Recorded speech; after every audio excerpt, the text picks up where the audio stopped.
Welcome to Dental Business RX. Practice success in 30 minutes or less. Thank you for calling ABC Dental. Every business owner knows that customer service is important. In a service business like dentistry, it's even more so. And the whole industry and subject of customer service and customer experience has grown exponentially over the last decade, maybe a little bit more. As a matter of fact, I remember reading a study called Walker 2020. This was back in the 2016 or 17, and it might have been 18. And one of the lines from that study really stuck me. I'm just going to read it to you real quick. It said, "Customer experience is going to become the driving factor by 2020, outstripping price as the main product differentiator by this time." This was by 2020. So let's look at that sentence again. Customer experience is going to become the driving factor by 2020, outstripping price as the main product differentiator by that time.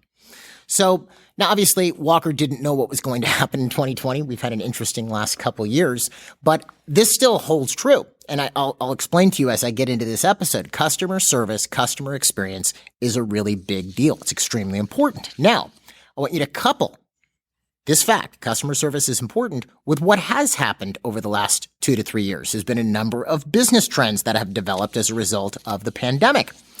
The biggest one that applies to this is the issues with staffing. I've talked about this in other episodes. There's issues with hiring, turnover, etc. So you've got this issue with customer service is important, and staffing has become a much different environment than it was 2 or 3 years ago. So where does this leave us? We have this all-important customer service flying right into the teeth of potentially being understaffed or running through considerable staff turnover or having a bunch of new staff or people with no dental experience. It's not a really good mix. And complicating issues, because you go, okay, that's the situation, but complicating issues is by survey, customers now are expecting more than they were years ago. So I want you to look at this for a second. Customers are expecting more. You have staff issues, and customer service is becoming a bigger and bigger deal. So what do we do? And that's what I want to talk about in this week's episode of Dental Business RX. Specifically, I want to focus on 5 things you can do right now in your practice to improve customer or patient service. I'm Jeff Bloomberg, and I'm your host. And I want to start by looking at what, by survey, customers are expecting right now. Where is your potential consumer at? And there's a really cool article I found from Forbes. It was written on March 15th, 2022 by Blake Morgan. I'll put the link in the description. But I'm going to just go over a couple points from here. So I found this interesting. So here's I'm not going to read them in sequence or read the whole article. So this is actually point number 5. It says 75% of consumers say customer service worsened during the pandemic. So this is something I think we've all experienced. Whether it's going to the bank or going to the store or going to a restaurant or et cetera, it's definitely gotten worse. We've all seen this. But now, does that leave the average consumer with the expectation that this is okay? I mean, early on, I remember going to a restaurant right after they reopened down here in Florida. And I think the owner had 2 employees. It was him and 2 employees, and they were running like mad. And I understood, things were just opening up again, and I was okay. If that was happening now, I'd have a bit of a problem with it. So I think the expectations with consumers have changed. So let me read this to you. This is the next point. And where is the consumer at? Well, 58% of consumers say their customer service expectations are higher than they were a year ago. So we have customers expecting more in the face of these various staff situations. So that's where your customer is. And this gives you a unique opportunity here, by the way, and I should just mention this. Because customer service has been rougher, it's been tougher, it's been not as good, even though people are expecting it more, well, you can actually take advantage of this to a degree. People are expecting better customer service, and they've been running into negative customer service experiences. So one way to have your practice really shine is to pour it on with relation to customer service. That would be a key differentiator for your practice at this time. That would make you stick out in people's minds. And you have a real opportunity here because the customer service around isn't all that great. And your customer is of the mind that it should be great. They're expecting more. So let's take a look at a few things. As I mentioned, this is what this episode's about, right? That you can do to improve the customer service in your practice. So the first thing I'll start off with, I'm not going to even make this a point. It's sort of expected that people should just be nice, pleasant. Obviously, they shouldn't allow themselves to be insulted, etc. But They should be nice. The customer should feel that they've been seen, heard, communicated with. Service should be fast. If I'm waiting and the doctor's running behind, there should be regular communication with reception. In other words, being nice and being considerate of people is sort of something that almost goes without saying, so I'm not even making it a point in here. And the funny thing is I would say that the majority of the negative customer service experiences I've had recently have nothing to do with how nice the people were. They were nice. It was completely disorganized and a bit of a mess. That was what made it a negative experience for me. In very few of the cases were the people not nice. As a matter of fact, we did, and I've talked about this in prior episodes, we do, mystery calls here at MGE, where you can get one of our team to call your office for a mystery call, and they'll, basically grade your receptionist on how well they handle the phone call. Which, by the way, if you want one of those, I'll put the link in the description. You just sign up for it and they'll do the mystery call, and then they'll share the results of the call with you so you can see how well your receptionist did. But we've done a ton of these mystery calls, and I've talked about before how the conversion rate was not very good. But the issue was not that the receptionists were mean. That was a minuscule percentage of mystery calls we made where the receptionist was just not nice. The majority of the time, they were nice people. They just weren't very good at what they were doing.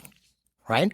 Because if you look at it, like, why are you calling an office? There's an objective or a result that you're going for, or there's something you're trying to attain or achieve, and the person answering the phone just didn't do a very good job at that. They were plenty nice while they did it. They just did it very poorly. So it's sort of expected that people are going to be nice. All right? We sort of expect that. But let's get into some specific things you can put into place in your practice right now that can help resolve any customer service issues you might be handling. So here's point number one. When you're handling a customer, you have to get a full grasp on what they're trying to resolve and understand their expectations. You have to understand what they're trying to resolve and understand their expectation, which means that whoever's answering the phone or handling a patient needs to actually be able to communicate. They need to be able to get the patient to communicate so that they understand what this patient wants. Let me give you an example. My wife called an attorney recently. It was a business attorney. It was one we were looking at to do some corporate stuff. And she gets the receptionist on the phone, and the receptionist was plenty nice, but had no idea what she was doing and changed her story 3 times. So is the attorney there? No, she's not here. Wait, she's here, but she's not taking any calls. Oh, but she's going to be out of town. Okay, then I'll call back after that. Oh, well, maybe she can call you while she's out of town. She was just confused. All right. That doesn't work. And she didn't really understand how quickly my wife was trying to get something resolved when she called. Another time, I went to a bank recently to open a new account, right, for another company. So I went to the bank, go to open an account, and, look, I know some banks get busy and they want appointments or whatever. And if someone had just told me, look, can you make an appointment? We're busy, I would have been fine. Instead, I sit down with somebody. They tell me they don't have enough time to finish, so they're going to put me on with somebody who's virtual. I'm like, okay, but I want to get my account open today. That shouldn't be a problem. So then I go and I wait for this virtual call to open up in another room. And the virtual person's telling me it's going to take 48 hours to open the account. I'm like, this is just annoying. I spent almost an hour at this bank and still didn't open the account. Which there were a couple issues there, which I'll talk about as we go through this in the podcast. But the bottom line was not that anybody was rude or mean. They were all super nice. They just didn't know what they were doing. They had no idea what they were doing. If you have a patient calling for an appointment, if someone doesn't understand what the patient's trying to do or what they're trying to achieve, same thing even with a shopper. If I call your office as a shopper, I've seen a lot of shopper calls handled this way. Person calls in, how much is a crown? Oh, we don't quote prices over the phone. Click. So did anybody actually understand what I was trying to resolve or what my expectations were? No. If someone had actually talked to me, sure, I'd be happy to give you a price, but do you mind if I ask some questions first? Sure. Okay, well, what's your name? Okay, good. What's your phone number? All right, great. So what makes you think you need a crown? Well, I went to another dentist and they told me, because here's the funny thing with shopper calls, usually a shopper doesn't need 1 crown. They're not going to leave the practice they were in for 1 crown. They need several. All right. So handled properly, shopper calls can turn into great new patients. But, is it sensitive to hot or cold? What side of your mouth is it on? Okay, good. What were you looking to, you can ask these questions. Truthfully, we don't know if you need a crown till the doctor looks at you. We should get you in. We can do a little free evaluation if you want. Do you have the x-rays? Well, you can come in and the doctor can look at you. And we're going to do a future episode on receptionist skills. And we did do one, I believe it was episode 2, where we went over rethinking the receptionist position, where Sabri shared some real gems on how to handle these incoming calls. But the bottom line is you're not understanding what they need, what their expectations are, what are they trying to resolve. If I'm calling, asking how much a crown is, there's something I'm trying to resolve. I need a crown. I'm not trying to resolve that I need the price. That isn't the issue. I need a crown. That's the actual problem, right? Same thing with an emergency patient. I call in, I have an emergency. I need to see the doctor. I'm in pain. Okay, well, how much pain are you in? Okay, good, fine. Where is it? What's going on, et cetera. You make sure it's not a 911 thing. And then you go, okay, cool. Well, I can work you into the schedule today at 2:00. Oh, yeah, I can't do it then. Can I do it maybe at about 3? Well, maybe I'm not an emergency then. The bottom line is you have to actually get into communication with people, understand what they're trying to resolve and what their expectations are. So that's the first thing that has to be instilled in your entire team. And that requires the ability to communicate. Second thing is you have to have procedures in the office for all these things, and they have to be taught. Now, I know it seems like a big thing because especially if you've got a bunch of new staff and you have a bunch of procedures that you've never put to paper or recorded or anything, that may seem overwhelming. But here's what you could do. Is let's say you analyze the majority of the phone calls that you get in the practice. And let's say, 75% of those phone calls are patients calling for some type of a hygiene appointment. Let's say that's 75% of the incoming calls. And you've got a whole brand new squad or team, right? And you've got a whole brand new team, right? All right, well, what do? You make sure they're able to handle incoming calls to schedule hygiene. Right? Because then if you've isolated, let's say 75% of the traffic and it can be competently handled by people and you have a procedure for it and people know this procedure, because it's great to have a procedure, but if nobody knows it, it's useless. If they know the procedure, then they can at least take that traffic off of your plate, and then you can focus on the 25% that's more complex that they don't understand how to handle. Then you could pick the next biggest source of traffic, and so on. You move up from there.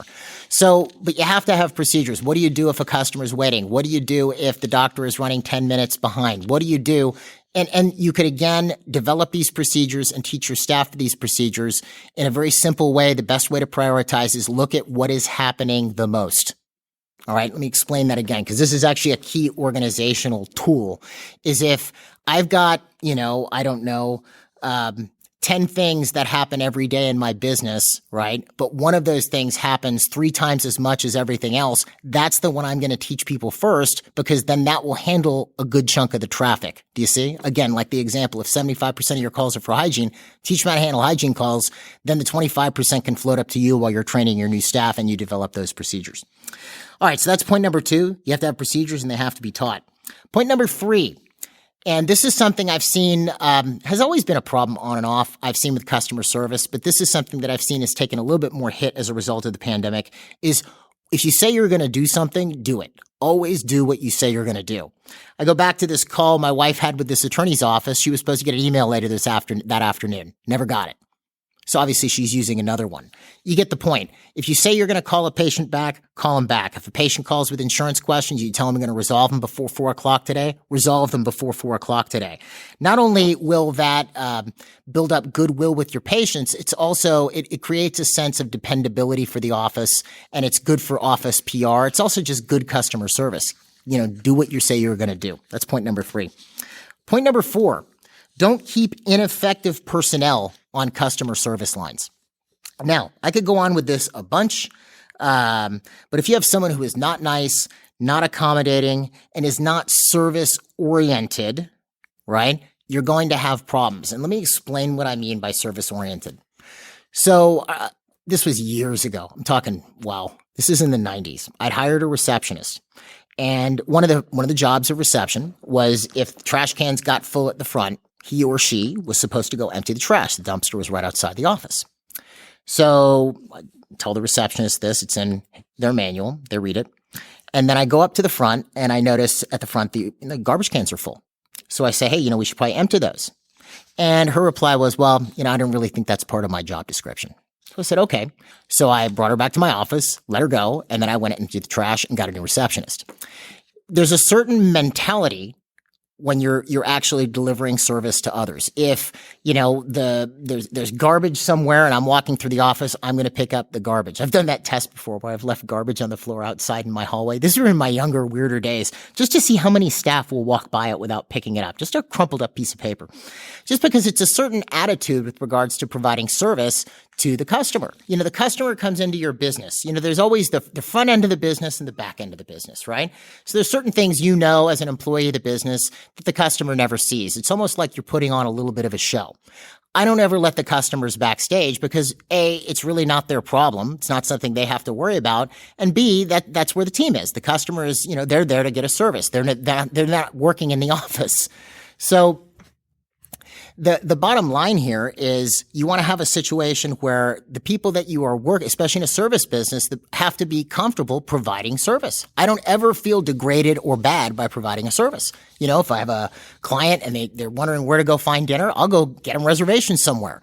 That's service. There's nothing wrong with that. It doesn't degrade me for having to go make a reservation for somebody or pick up a piece of trash or, I was going to say this and I didn't know, or plunge the toilet because it was overflowing and my maintenance guy isn't here. Whatever I have to do to make sure that service is provided for the customer, I'm going to do that. And that's one of the great things here at MGE. The entire team has that attitude.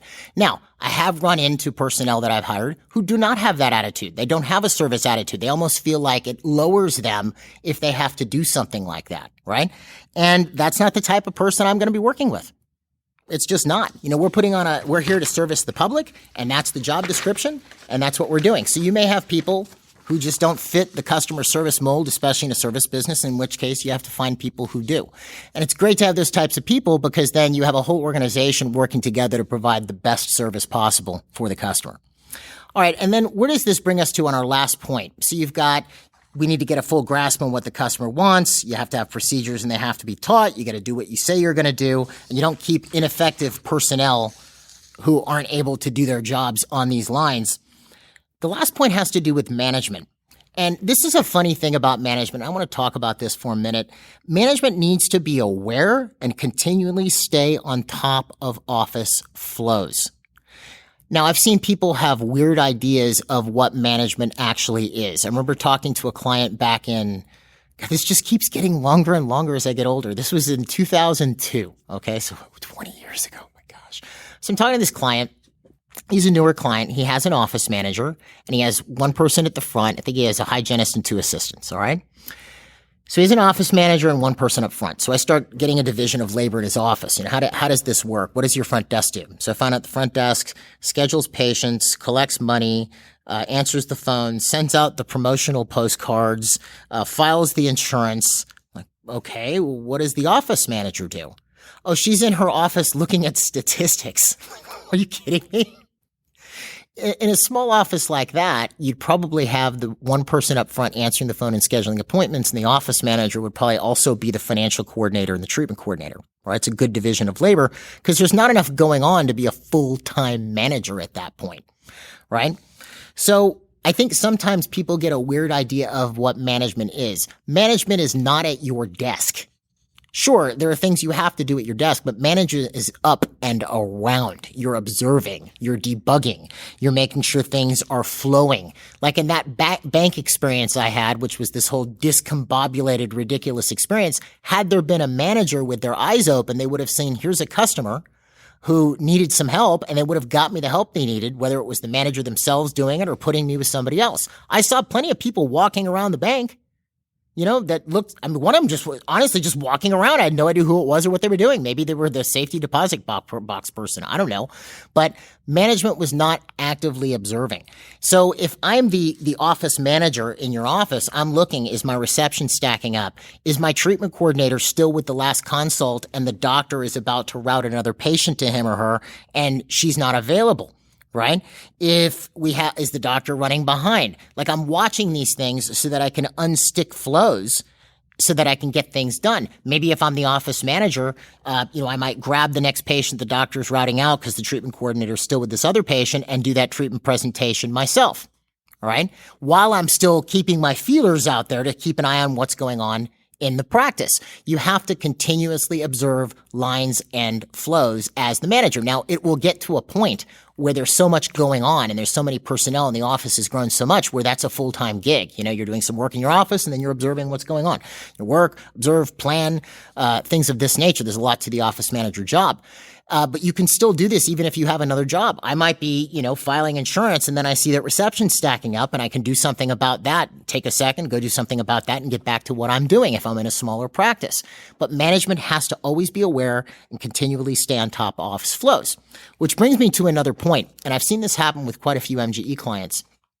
Generally, you'll have a situation where, let's say, the practice is getting busier and busier. There's a better new patient flow, better hygiene flow. And then the office manager ends up becoming, because they don't have a treatment coordinator, they become the default treatment coordinator.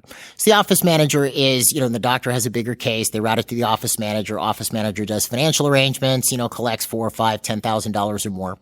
And it seems to work. You have someone filing insurance and someone scheduling. You have assistants and hygienists and whatever, and that's great. But now, as the manager, if you find yourself in a situation where that's starting to, eat up 4, 5, 6 hours of your day, well, you have a problem. You need to go get a treatment coordinator because now you're in a position where you're stuck in a particular job and you're not actually being the manager. Just something I wanted to mention because I've seen this a lot, which in a way is kind of cool. The office is getting busier and expanding, but on the other side, you don't want to get so locked down into being the treatment coordinator that you're no longer being the office manager. All right.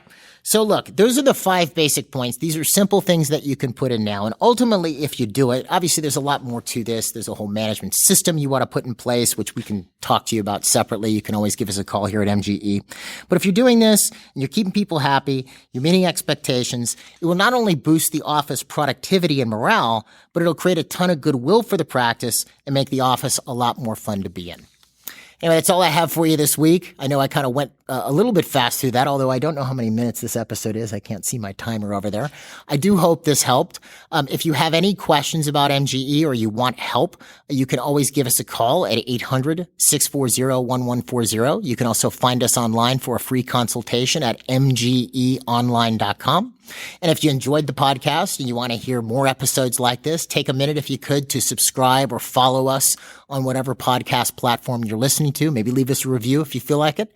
Otherwise, folks, that's all I have for you, and I will see you at the next episode.